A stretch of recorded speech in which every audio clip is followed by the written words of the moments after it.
Cowabunga, dude. What's up and welcome back. I'm John Stark from MacTheMovieGuy.com, your favorite blind film critic. And this is Tales of the Teenage Mutant Ninja Turtles, Season 1. Or Part 1. I don't know. Maybe they'll roll out more episodes, but I'm going to call it Season 1 for now. It's currently available on Paramount Plus. It has audio description, narrated by Wes Haas, the guy who also does Hacks. And for some reason, Immaculate. I'm never going to forget that. Casting is everything. I'm a big Ninja Turtles fan. I actually have a Ninja Turtle shirt, but part of being blind is gets kind of in the weeds when you start looking for that one particular shirt. If you don't know where it is, so it's like it could take me hours to find. No, it's somewhere. So I just stuck with. I'm wearing an Aladdin shirt today. I've got a purple baseball cap on backwards and black sunglasses. So I'm sure my Ninja Turtle shirt will pop up probably, I don't know, in a review for The Conjuring or something. Something completely unrelated. I have no idea. But yeah, so I watched all 12 episodes of Tales of the TMNT. And as somebody who was a big fan during the childhood, I actually got to meet the guys who wrote the comic book. I went to, it wasn't like a Comic-Con type of thing, but it was ish. It was more like hey, they're at a hotel and they're doing a signing. And they happened to be in my town and they were passing through and they had like an event that it was just them and you could go meet, I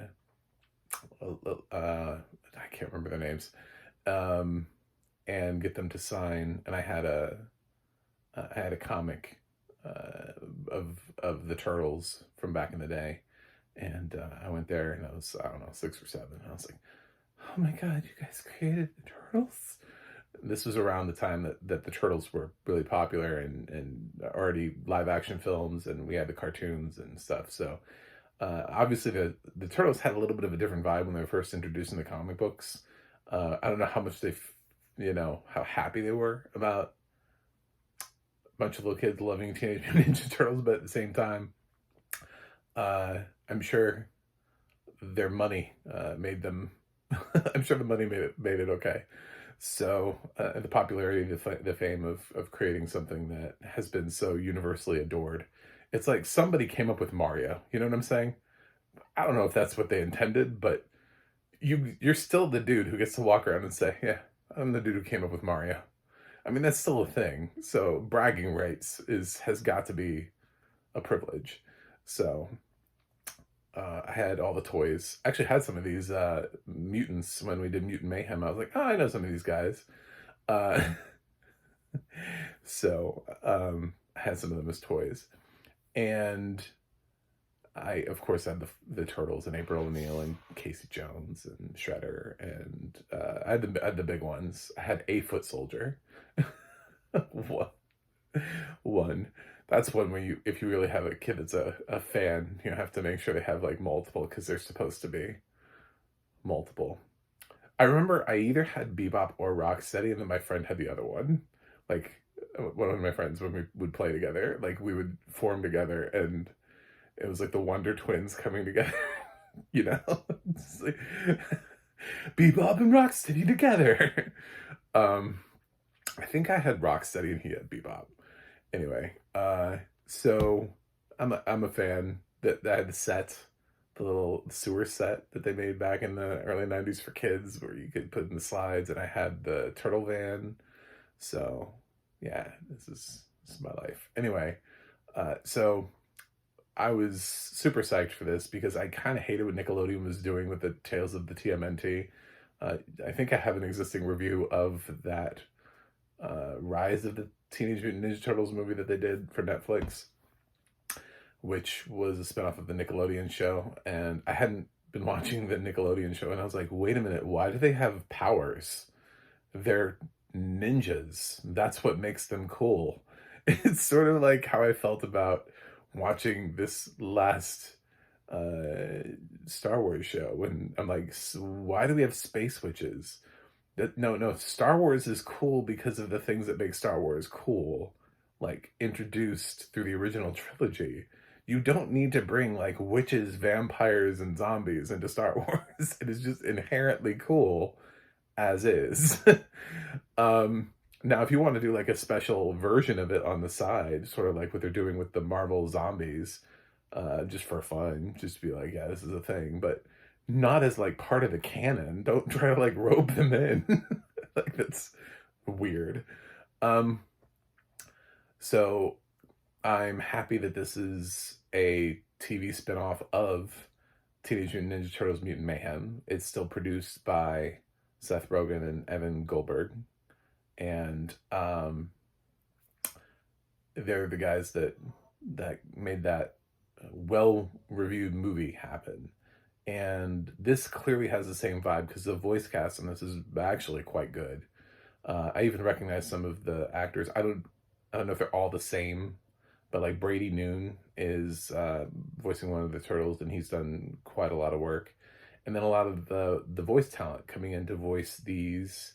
We still have Ayo Edebiri as April. We've got Timothy Oliphant comes into the show. Danny Trejo. So I mean, they went and got actual people. These are not just random voice actors, voice talent. So not that voice actors are bad, but it goes to show that they're really trying to make something special that falls out of Mutant Mayhem instead of making like a cheap knockoff of Mutant Mayhem, like something that's naturally a side project to Mutant Mayhem. So what this is the first 6 episodes are one thing, and then episodes 7 through 12 are another thing. So if you're planning on watching the show, know that.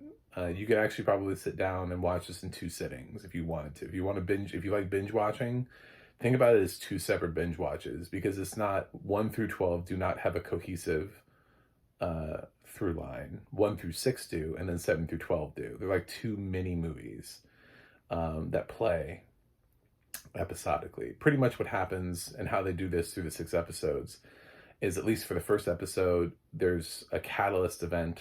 Basically, we see these like mech warrior, these giant soldier. I want to say Transformers. It's the quickest and easiest way, but not Transformers. Like off-brand Transformers that are built to create and to destroy the mutants.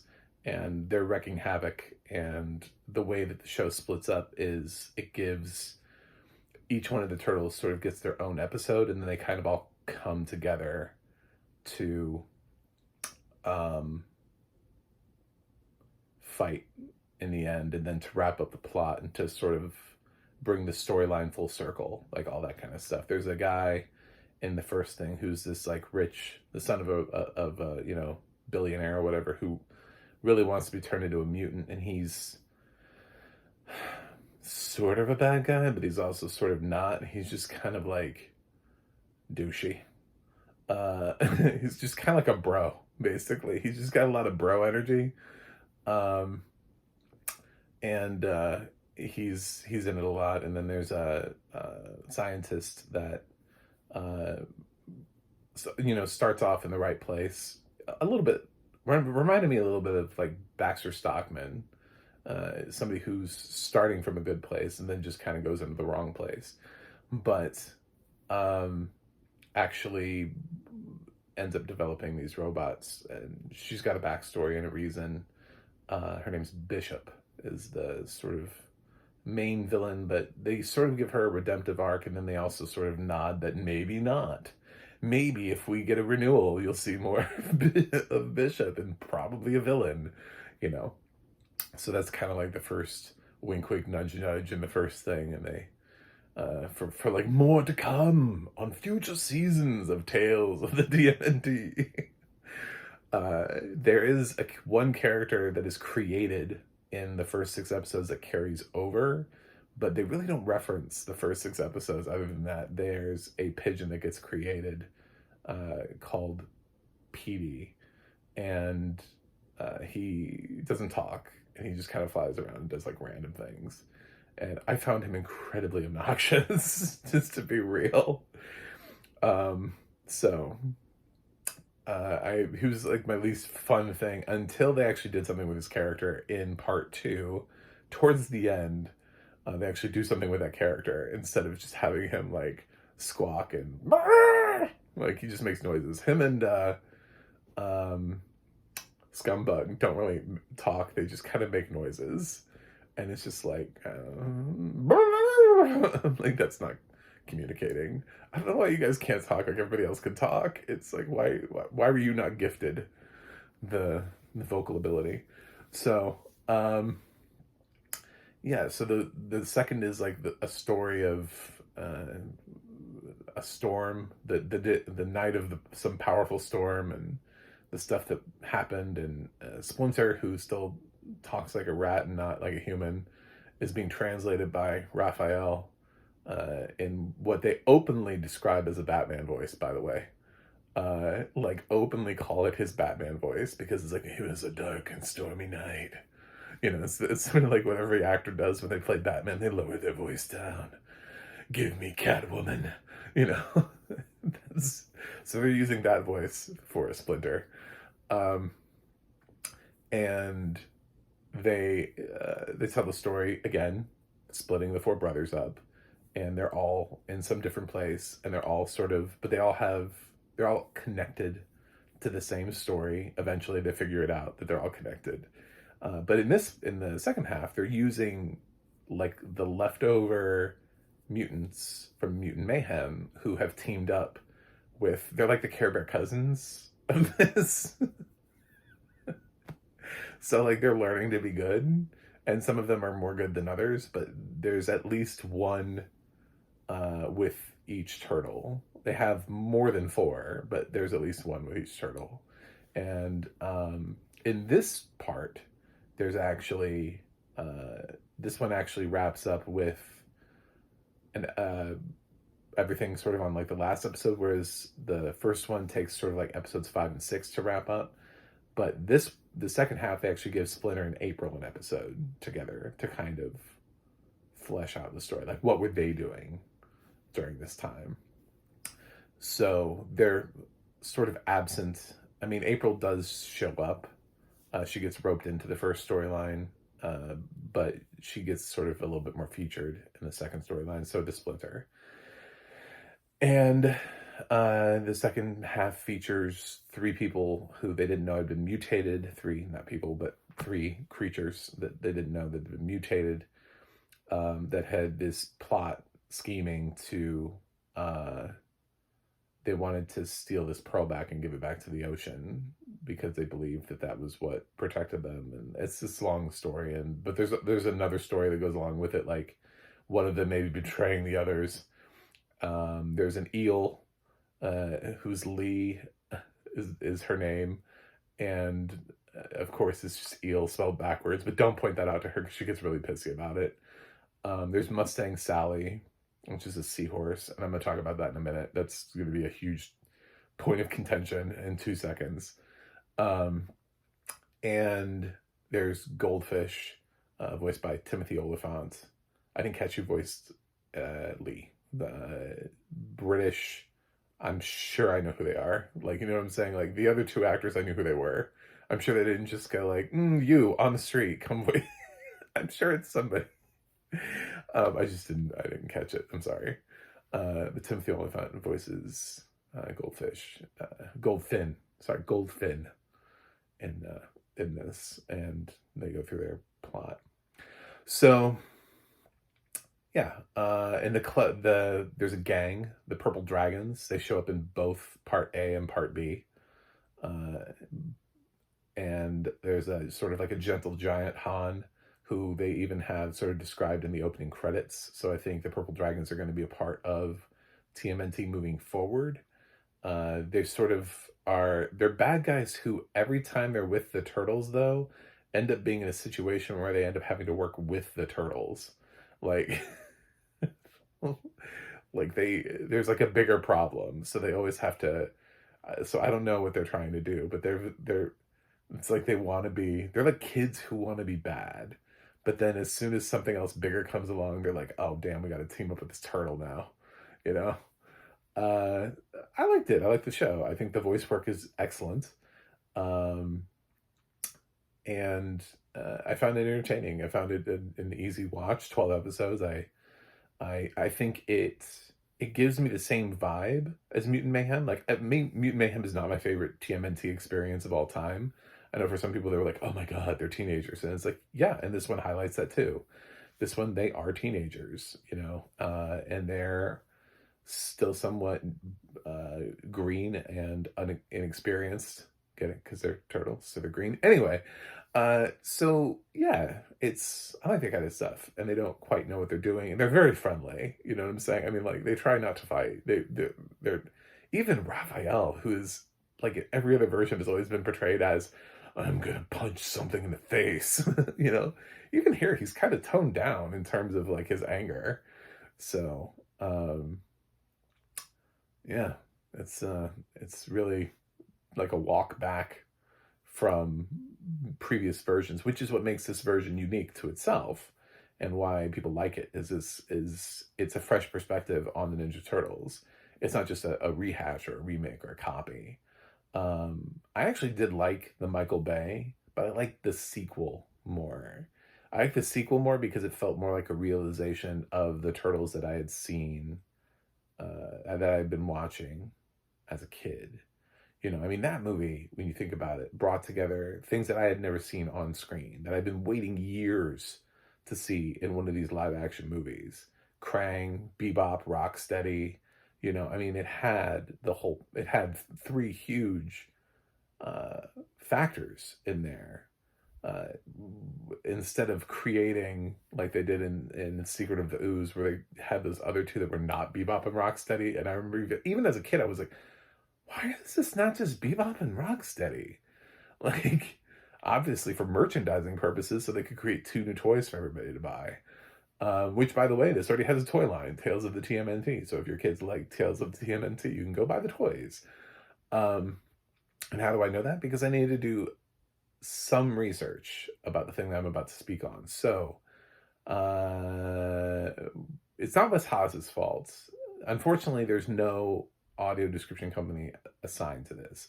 I mean, I could make some sort of like judgment call based on companies that Wes has worked for before, but that's not really fair because may not be them. So I don't know who did the audio description for this.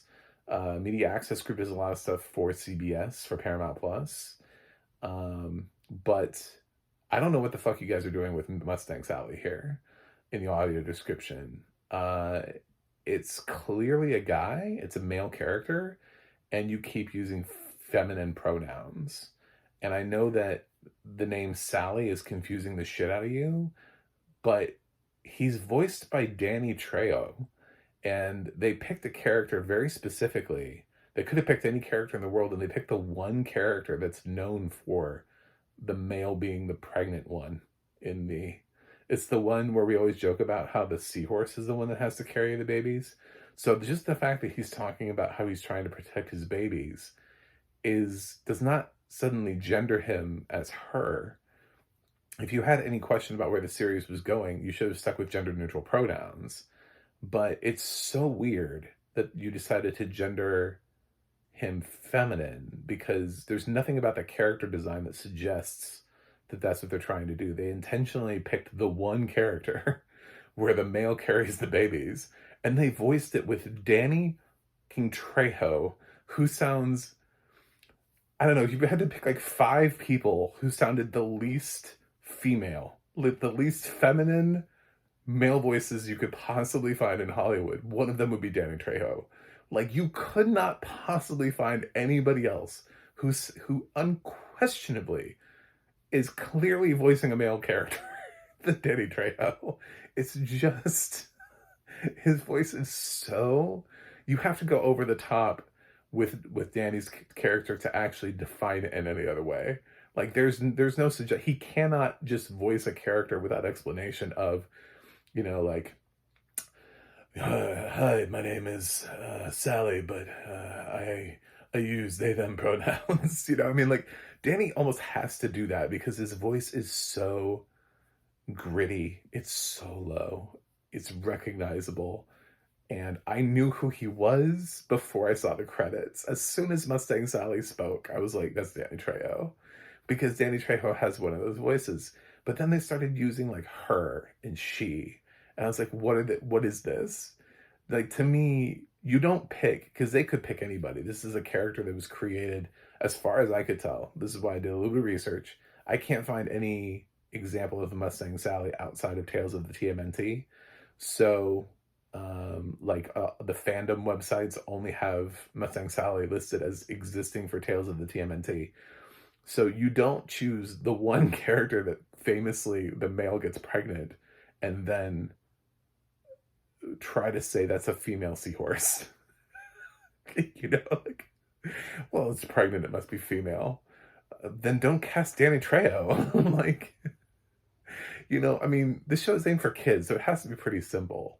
So they're obviously, those kids are going to hear Danny Trejo, and if they have any sort of like science classes, any sort of like biology class, like environmental, whatever, nature, whatever they got in elementary school. I felt like in elementary school I knew that about seahorses, so they would know to use those pronouns. And I'm not saying that we can't use. I'm just saying, like, why are we going out of our way to misgender? I wouldn't have even blinked if they had used they them pronouns. Honestly, I would not. I would have been like, I get it. It's you don't. Yeah, maybe as a narrator, you're not really sure where to go with this, as doing the audio description, but to make the decision to go full she her is just really weird. And I feel so weird like having to tackle this as an LGBT film critic, but it's like, I don't know what you're trying to say, like, but it's just not correct. It's about correctness here. Like, there's nothing in this character that is written. Even the websites recognize, like, everything I found online always said, like, Mustang Sally, he is a Mustang Sally, he is a. You know what I'm saying? Like, it wasn't like there was nobody else except for the people who did the audio description that I could find that thought that this character was female. Just the audio description covered. I can't find anything else online. There's not that much because this character, again, is unique to Tales of TMNT, which has been around for days. So it's not like, I'm not going to say that like later on there wouldn't be something online where it's like, oh yeah, Mustang Sally is. But it wasn't there. And it was so weird to me because I feel like if you're going to do it, then the writers are going to write it a different way. They could pick a different character. It's not a seahorse. You could pick a different voice actor. It's not Danny Trejo. Many choices that you could make that are different than what this is. But yeah, and I would say the same thing if it was, if I thought that the character was, if that's what they were trying to do with it. Like, if I thought for a second that they were doing Mustang Sally and that was voiced by Jamie Lee Curtis, you know what I'm saying? And I'd be like, I think they're trying to pull this character female. I don't think Jamie Lee Curtis is voicing a guy, so why would you be using he, him pronouns? I think sometimes you have to just look at common sense stuff when you're doing this. You can't just look at the word Sally and then gender somebody based on a name. There are a lot of names that are used as gender neutral anyway. And so what would you have done if his name was Mustang Jamie? Like, that's a gender neutral name. I just brought that up because I just said Jamie Lee Curtis, so it came to my head. What would you have done then? Would you have forced the feminine pronouns onto Jamie? So it's just very odd. It struck me as very odd the whole time they were doing it because they really commit to it. It wasn't just the first time they did it. I was like, well, maybe they just, because I've caught some like weird glitches and stuff. I remember one time dragging the Connors because the person doing the narration, instead of saying Louise, said Lewis. I was like, well, I guess Dan's married to Lewis now. It totally changes the concept of the Connors. I was like, can we get narrators who at least like somewhat familiar with the show? I feel like that's just like even if you don't put the E down, you would, if you were at least casually familiar with the show, you would know that character was named Louise. So, yeah, this is just really weird. And I don't blame Wes, because Wes was handed a script and he read it. I don't think he ever heard Danny Trejo's voice, but there's a writer here somewhere that actually had to sit down and listen to this show and watch this show and then describe it. So they saw a seahorse that is famous for being pregnant as a male. The one, like literally the one creature, I think. I don't know if there's another one, but I know that that's the one. And then they heard Danny Trejo's voice and they were like, yep, it's a she. It's a she, her. It's a she, her. And this is coming from a studio that would say, why even bother? I mean, like on a creator level, why would you bother? Like, you're creating a character that's not canon to anything, you know? Like, well, you could have had that. Mustang Sally could be literally any other ocean creature. It doesn't have to be a seahorse. So, could have been a crab, you know? Anything. Could have been anything else. You purposefully chose that. So, you make your bed, you sleep in it. Anyway, I really enjoyed the show, and I'm not going to let the audio description bring that down, but the audio description was I was just like, what the hell, guys? What are we doing here? I can't even imagine, like, like being a blind kid and being like, is Mustang Sally a girl? Because it sounds like Danny Trejo. Sounds like the guy from Spy Kids. Yeah. Anyway, so I know we're never going to get to a point where animated characters and Nickelodeon cartoons are going to start going, my name is this, and then these are my pronouns. So we just have to make educated guesses. And I can't imagine that somebody looked at this and their educated guess was to go, she, her. It's just so weird. But at the same time, I don't think it's a terrible idea to start having shows that do that where somebody's like, hey, this is who I am and this is my pronoun. And if that was what was confusing about Mustang Sally, then that's on the writers of the show. It's like, if you're trying to put this character and you're trying to do something different with it, try to create like a non-binary villain for the TMNT to fight, well, you missed the introduction sequence where Mustang Sally gives out his pronouns or their pronouns or her pronouns. You know what I'm saying? Like, whatever you were trying to do here. But in the meantime, yeah, the male seahorse is the one that gets pregnant, and this character refers frequently to being pregnant. Ergo, I'm not trying to be weird here. So yeah. Anyway, that's it. I highly recommend the show. I really loved it, and I enjoyed this as much as the movie. So I would say easily. Very interesting spinoff to the franchise. So I'm gonna give Tales of the TMNT an A-, which I think is the same grade I gave Mutant Mayhem. It's not quite my Teenage Mutant Ninja Turtles, but I like it. You know what I'm saying? I like perspective. I like fresh perspectives, and I'm really impressed with the voice cast that they got for this. Like, Aowa Debris is very busy, so I'm surprised she still had the time to voice the character. I mean, they basically had to write Jenna Ortega out of Jurassic World Chaos Theory because she was too busy to voice the character. So, yeah, true story. Anyway, so there you go. Thanks for watching. Thanks for subscribing. And I will see you guys on the other side.